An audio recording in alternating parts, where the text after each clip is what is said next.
अज्ञानतिमिरान्धस्य ज्ञानाञ्जनशलाकया चक्षुरुन्मीलितं येन तस्मै श्रीगुरवे नमः।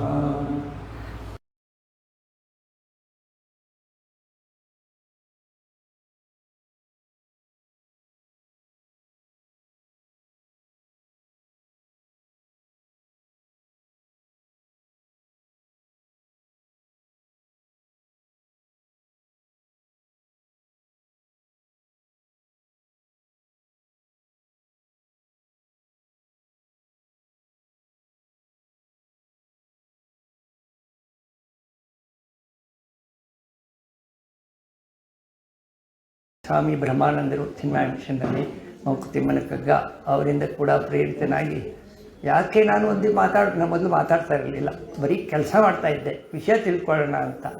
ಒಂದು 2-3 ವರ್ಷದ ಹಿಂದೆ ಯಾಕೆ ನಾನು ಮಾತಾಡಬಾರ್ದು ಅಂತ ಹೇಳಿ ಮಾತಾಡಲಿಕ್ಕೆ ಶುರು ಮಾಡಿದಾಗ ಏನೋ ಪ್ರೇರಣೆಯಿಂದ ಮಾತಾಡಲಿಕ್ಕೆ ಶುರು ಮಾಡಿ. ಉಪನಿಷತ್ತು, ಭಗವದ್ಗೀತೆ, ಕಗ್ಗ, ವಿಶೇಷವಾಗಿ ಕಗ್ಗದಲ್ಲಿ ನನಗೆ ಬಹಳ ಆಸಕ್ತಿ ಇರೋದ್ರಿಂದ ಕಗ್ಗ, ಭಗವದ್ಗೀತೆ ಒಟ್ಟೊಟ್ಟಿಗೆ ಬರ್ತಾಯಿದ್ದೆ. ಸೊ ಈಗ ಬನ್ನಿ, ಮಂಕುತಿಮ್ಮನ ಕಗ್ಗ. ಶ್ರೀ ವಿಷ್ಣು ವಿಶ್ವಾದಿಮೂಲ ಮಾಯಾಲೋಲ ದೇವ ಸರ್ವೇಶ ಪರಬೊಮ್ಮನೆಂದು ಜನಂ ಆವುದನ್ನು ಕಾಣದೊಡಂ ಅಳ್ತಿಯಂ ನಂಬಿಹುದೋ. ಯಾವುದನ್ನು ಕಾಣದಿದ್ದರೂ ಕೂಡ ಭಕ್ತಿಯಿಂದ ನಂಬಿದ್ದಾರೆ. ಆ ವಿಶೇಷಕ್ಕೆ ಮಣಿಯೋ ಮಂಕುತಿಮ್ಮ. ಭಕ್ತಿಯಿಂದ ನಂಬಿದ್ದಾರೆ. ದೇವರು ಏನಂತ ಯಾರಿಗೂ ಗೊತ್ತಿಲ್ಲ, ಯಾರೂ ಅನುಭವಿಸಿಲ್ಲ, ಯಾರೂ ನೋಡಿಲ್ಲ. ನೋಡಿದ್ದೀವಾ? ಇನ್ನೊಂದು ಕಗ್ಗ ಹೇಳುತ್ತೆ, ದೇವರೆಂಬುದೇನು ಕಗ್ಗ ತಲೆಯ ಗವಿಯೇ. ಕಗ್ಗ ತಲೆಯ ಗವಿ, ಕತ್ಲಲ್ಲಿ ತೋರಿಸ್ಬಿಟ್ಟು ಅಲ್ಲಿ ದೇವರಿದ್ದಾರೆ ಅಂದರೆ ಏನು ಕಾಣುತ್ತೆ ನಿಮಗೆ? ಬರೀ ಕತ್ಲು ಕಾಣುತ್ತೆ. ಅಥವಾ ನಾವರಿಯಲಾರದರ ಎಲ್ಲರ ಒಟ್ಟು ಹೆಸರೇ, ನಮಗೇನು ಗೊತ್ತಿಲ್ವೋ ಅದೆಲ್ಲ ಒಟ್ಟಿಗೆ ಸೇರಿಸಿರ ದೇವರ. ಕಾವನೊರ್ವ ನಿರಲಿಕೆ ಜಗತ ಕಥೆಯೇಕಿಂತು ಸಾವು ಹುಟ್ಟುಗಳೇನು ಮಂಕುತಿಮ್ಮ. ನಮ್ಮದು ಅದೇ ಅನುಭವ. ಒಂದು ಇನ್ಸಿಡೆಂಟು, ಈ PUC ಫಸ್ಟ್ ಇಯರು. ನಮ್ಮ ಆಧ್ಯಾತ್ಮದಲ್ಲಿ ಚಿಕ್ಕಂದಿನಿಂದಲೂ ಇರೋದರಿಂದ ಕೆಲವು ವಿಷಯಗಳು ತಲೆಯಲ್ಲಿ ಹಾಗೆ ಉಳ್ಕೊಂಡ್ಬಿಡ್ತವೆ. ಈ ವಿಷಯ, ಅಧ್ಯಾತ್ಮ ವಿಷಯ ಎಲ್ಲಾದರೂ ಬಂದರೆ ಅದು ಉಳ್ಕೊಂಡ್ಬಿಡುತ್ತೆ. ಅದಕ್ಕೆ ಇವಾಗ ಉತ್ತರ ಸಿಗ್ತಾ ಇರುತ್ತೆ. PUC ಫಸ್ಟ್ ಇಯರಲ್ಲಿ ಎಲ್ಲ ಹುಡುಗರು ಭಾಳ ಹುಮ್ಮಸ್ಸಾಗಿರ್ತಾರೆ. ಮೇಡಮ್ ಬಂದರು, physics madam, believers and non believers of god. ಒಂದು ಕ್ವಶನ್, ಬಿಲೀವರ್ಸ್ ಯಾರು? ಎಲ್ಲ ಕೈ. ನಾನ್ ಬಿಲೀವರ್ಸ್ ಯಾರು? ಒಬ್ಬ ಹುಡುಗ ಕೈ ಎದ್ದ. ನಾನ್ ಬಿಲೀವರ್ ಏನು ಅವನ ಹೆಸರು? ಅಮೃತರಾಜ್. ಗೊತ್ತಿರಬೇಕು. ಅಮೃತರಾಜ್ ಅಂದರೆ ಒಬ್ಬ ಕ್ರಿಶ್ಚಿಯನ್ ಹುಡುಗ. ಕೈ ಎತ್ತಿದ. ಅವನು ಸೋ ಬೋಲ್ಡ್ ಆ್ಯಂಡ್ ಸೋ ಇದು ಹೇಳು, ಯಾಕೆ? Why I can't see, I can't touch, I can't smell, I can't taste, there is no God. ಪಾಶ್ಚಾತ್ಯ ಸಂಸ್ಕೃತಿಯಿಂದ ಬಂದಿರೋದು ಇದು. ನಮ್ಮ ದೇಹ, ನಮ್ಮ ಇಂದ್ರಿಯ, ನಮ್ಮ ಮನಸ್ಸು, ನಮ್ಮ ಕಣ್ಣು, ಇದಕ್ಕೇನು ಬೇಕು ಅದೆಲ್ಲ ಪ್ರಪಂಚದಲ್ಲೇ, ಅದೆಲ್ಲ ಚೆನ್ನಾಗಿ ಅನುಭವಿಸಬೇಕು, ಹೋಗಬೇಕು ಅಷ್ಟೇ, ಒಂದೇನಿಲ್ಲ. ಅಮೇರಿಕಾದಲ್ಲೂ ಕೂಡ ಒಂದು 2 ತಿಂಗಳು ಅಮೇರಿಕಾದಲ್ಲಿರುವ ಒಂದು ಅವಕಾಶ ಸಿಕ್ತು. ಅಲ್ಲಿ ಇರೋ ಜನಗಳು, ಅವರ ಭಾವನೆಗಳು, ಅವರ ಕಣ್ಣು ಎಲ್ಲ ನೋಡಿದಾಗ, ಅವರ ನಾಯಿಗಳು, 2-3 ನಾಯಿ ಇಟ್ಕೊಂಡು ಏನು ಜೀವನ ಮಾಡ್ತಾಯಿದ್ದಾರೆ. ನಮ್ಮ ದೇಶ ಹೇಗಿದೆ, ನಮ್ಮ ಸಂಸ್ಕೃತಿ ಹೇಗಿದೆ. ಒಬ್ಬರ ಹತ್ರ ಮಾತಾಡ್ಲಿಕ್ಕಾಗಲ್ಲ ನಿಮಗೆ, ಎಲ್ಲ ರಿಸರ್ವ್ಡ್. ಹಲೋ ಹಾಯ್ ಅಂತ ಏನೋ ರೋಬೋ ಥರ ಹೇಳಿಬಿಡ್ತಾರೆ ಅಷ್ಟೇ. ಹಲೋ ಹಾಯ್ ಎದುರುಗಡೆ ಸಿಕ್ಕಿದ ಕೂಡಲೇ. ಹಾಗೆ ನೋಡಿದ್ರೆ ನಾವು ಸ್ವರ್ಗದಲ್ಲಿದ್ದೀವಿ. ಸ್ವರ್ಗ ಸ್ವಲ್ಪ ತಿಳುವಳಿಕೆ ಇದ್ದರೆ. ಸೊ ದೇವರೆಂಬುದೇನು ಕಗ್ಗತಲೆಯ ಗವಿಯೇ, ನಾವರಿಯಲಾರದರ ಎಲ್ಲರ ಒಟ್ಟು ಹೆಸರೇ, ಕಾವನೊರ್ವನಿರಲಿಕೆ ಜಗದ ಕಥೆಯೇಕಿಂತು ಸಾವು ಹುಟ್ಟುಗಳೇನು ಮಂಕುತಿಮ್ಮ. ಈ ರೀತಿ ಪ್ರಶ್ನೆಗಳು ಬರ್ತಾ ಇರ್ತವೆ. ಪ್ರಶ್ನೆ ಬಂದಾಗ ಕೆಲವು ಪ್ರಶ್ನೆಗಳು, ಅದರ ಪ್ರಶ್ನೆಗಳು ಹೇಗೆ, 1-2 ಪ್ರಶ್ನೆ ಓದ್ತೀನಿ, ಆಮೇಲೆ ಮುಂದಕ್ಕೆ ಹೋಗೋಣ. ಸ್ವಲ್ಪ ಅವರು ಎಲ್ಲ ಕವರ್ ಮಾಡ್ತಾರೆ. ಅವರು ಅನುಭವಕ್ಕೆ ಏನೇನು ಬಂದಿದೆ ಅವರು ಪತ್ರಕರ್ತರು ಕೂಡ ಆಗಿದ್ದರು. ಸೊ ಏನೇನು ಬಂದಿದೆ ಅದೆಲ್ಲ ಹೇಳಿದ್ರು. 2-3 ಪ್ರಶ್ನೆ ಹೇಳ್ತೀನಿ, ಆಮೇಲೆ ಮುಂದಕ್ಕೆ ಹೋಗೋಣ.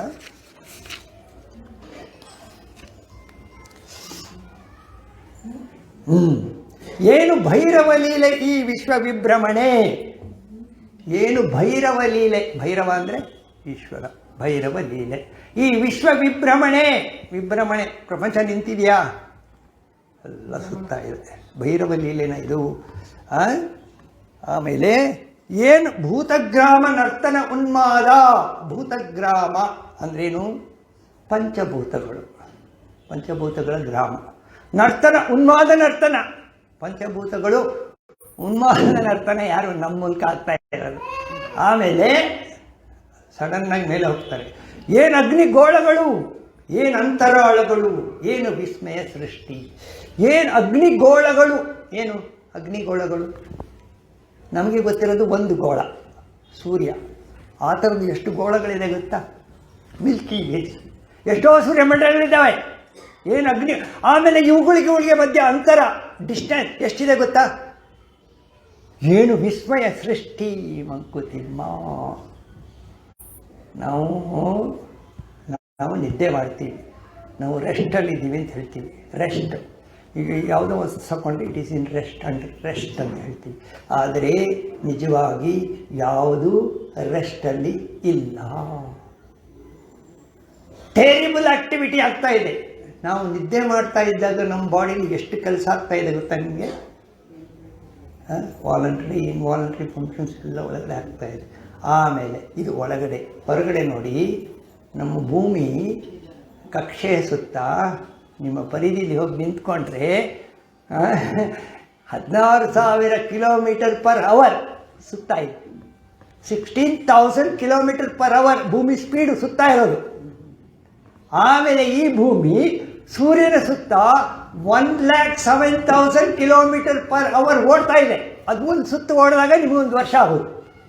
ಅಷ್ಟು ಸ್ಪೀಡಲ್ಲಿ ಭೂಮಿ ಓಡ್ತಾ ಇದೆ, ಅಷ್ಟು ಸ್ಪೀಡಲ್ಲಿ ಕಕ್ಷೆಯಲ್ಲಿ ತಿರುಗ್ತಾ ಇದೆ.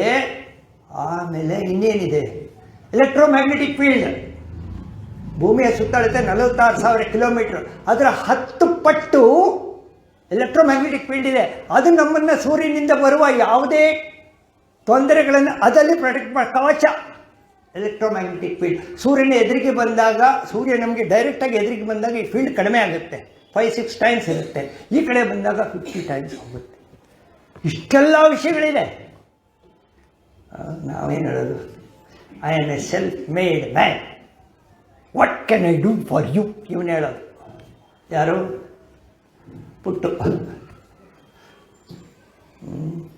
ಏನು ಅಗ್ನಿಗೋಳಗಳು, ಏನಂತರಾಳ. ಅಲ್ಲಿಗೆ ಯಾವುದು ಕೂಡ ಸ್ಟ್ಯಾಟಿಕ್ ಇಲ್ಲ, ಎಲ್ಲ ಹ್ಯಾಕ್ ತಿರುಗ್ತಾ ಇದೆ. ಅಂದರೆ ನೀವು ಬುಗುರಿ ಆಡೋದು ನೋಡಿದ್ದೀರಾ ಮಕ್ಕಳು?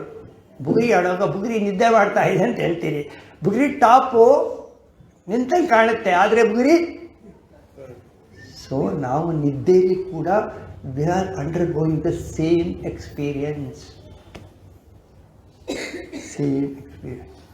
Everything is terrible speed, everything. ಅದಕ್ಕೆ ಜನಗಳೆಲ್ಲ ಇವಾಗ ಬರ್ತಾ ಎಲ್ಲರೂ ಸ್ಪೀಡು, ಸಾಫ್ಟ್ವೇರ್ ಸ್ಪೀಡು.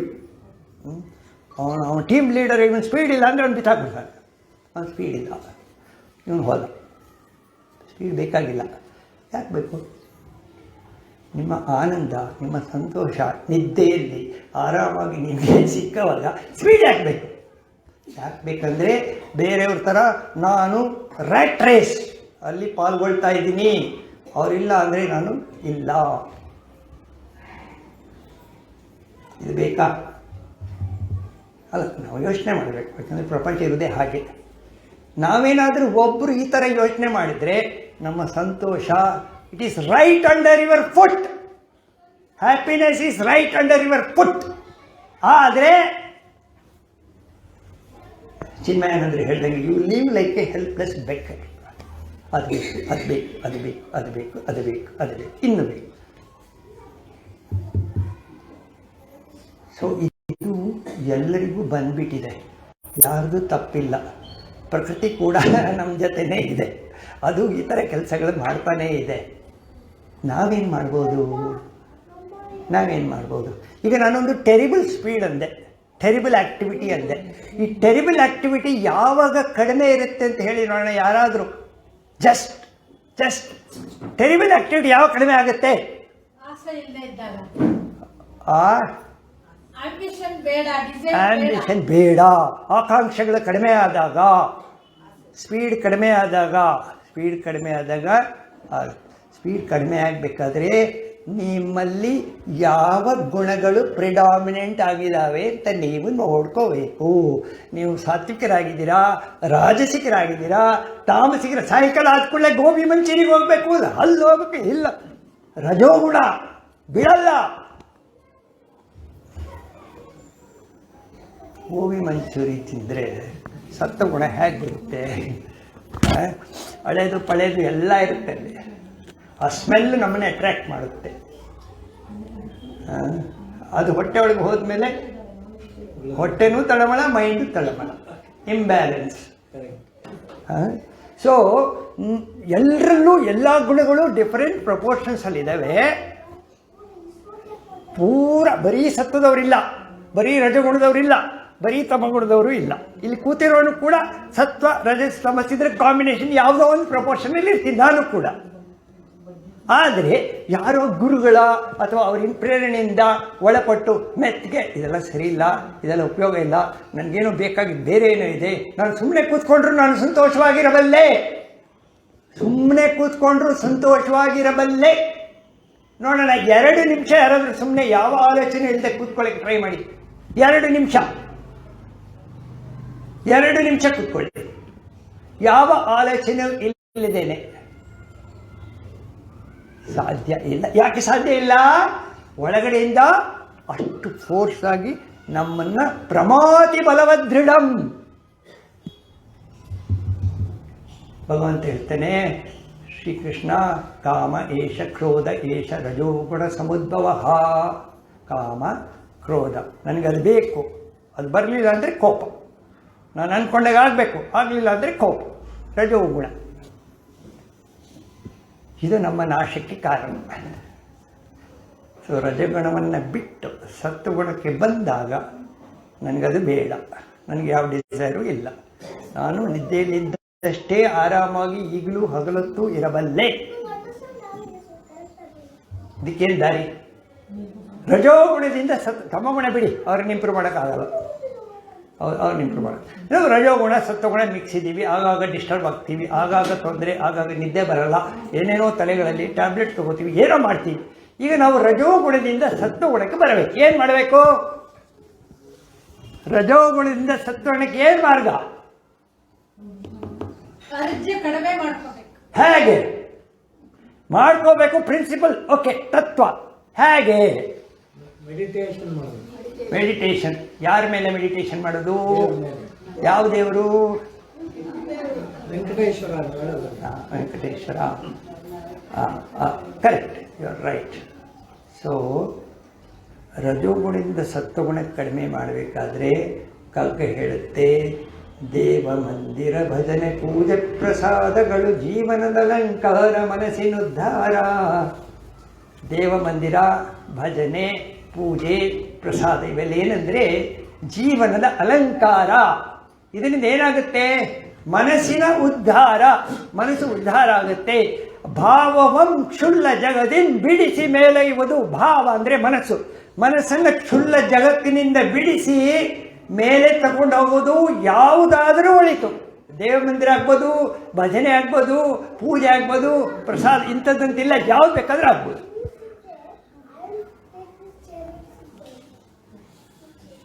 ಯಾವುದು ಬೇಕಾದ್ರೂ ಆಗ್ಬೋದು.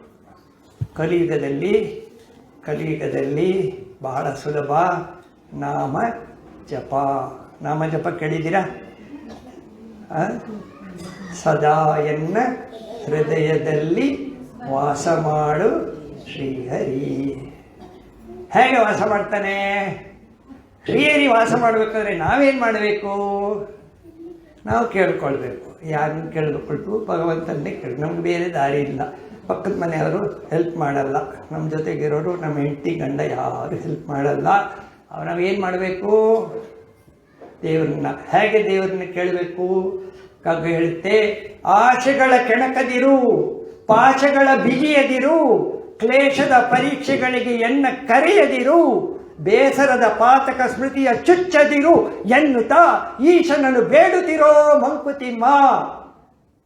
ಆಸೆಗಳ ಕೆಣಕದಿರು. ನನ್ನ ಆಸೆಗಳನ್ನು ಕೆಣಕಬೇಡ, ದೇವರನ್ನು ಕೇಳ್ಕೊಳ್ಳೋದು. ಪಾಶಗಳ ಬಿಗಿಯದಿರು. ಪಾಶ ನನ್ನವರು ಹಾಗೆ ಹೀಗೆ, ಅದನ್ನು ನನ್ನನ್ನು ಬಿಗಿಬೇಡ, ದೇವರನ್ನು ಕೇಳೋದು. ಕ್ಲೇಶದ ಪರೀಕ್ಷೆಗಳಿಗೆನ್ನ ಕರೆಯದಿರು. ಯಾವುದೋ ಕಷ್ಟದ ಡಿಸಿಷನ್ ತಗೋಬೇಕಂತದಕ್ಕೆಲ್ಲ ನನ್ನ ಕರಿಬೇಡ, ನನ್ನ ಬಿಟ್ಬಿಡು. ಬೇಸರದ ಪಾತಕ ಸ್ಮೃತಿಯ ಚುಚ್ಚದಿರು. ಹಳೇದೇನೋ ಆಗಿರುತ್ತೆ, ಏನೋ ಆಕ್ಸಿಡೆಂಟೋ, ಏನೋ ಅವುಗಳೋ, ಏನೋ ಕಾಯಿಲೆ, ಯಾರೋ ಸತ್ತೋಗಿರ್ತಾರೆ, ಏನೋ ನನ್ನ ಮೇಲೆ ಏನೋ ಒಂದು ಹಳೇದು. ಬೇಸರದ ಪಾತಕ ಸ್ಮೃತಿಯ ಚುಚ್ಚದಿರು ಎನ್ನುತ್ತಾ ಈಶನನ್ನು ಬೇಡುತ್ತಿರೋ ಮಂಕುತಿಮ್ಮ. ಇದನ್ನು ದಿವಸ ಕೇಳ್ಕೋಬೇಕು, ದೇವರನ್ನ ಕೇಳ್ಕೋಬೇಕು. ನನಗೆ ಅದು ಕೊಡು, ಇದು ಕೊಡು, ಇದು ಕೊಡು, ಅದು ಕೊಡು. ಅದು ಕೂಡ ಇದೆ. ಭಗವದ್ಗೀತೆಯಲ್ಲಿ ಹೇಳುತ್ತೆ, 4 ಜನ ನನ್ನ ಬಳಿಗೆ ಬರ್ತಾರೆ. ಆರ್ತೋ ಜಿಜ್ಞಾಸು ಅರ್ಥಾರ್ಥಿ ಜ್ಞಾನಿ ಚ ಭರತರ್ಷಭ.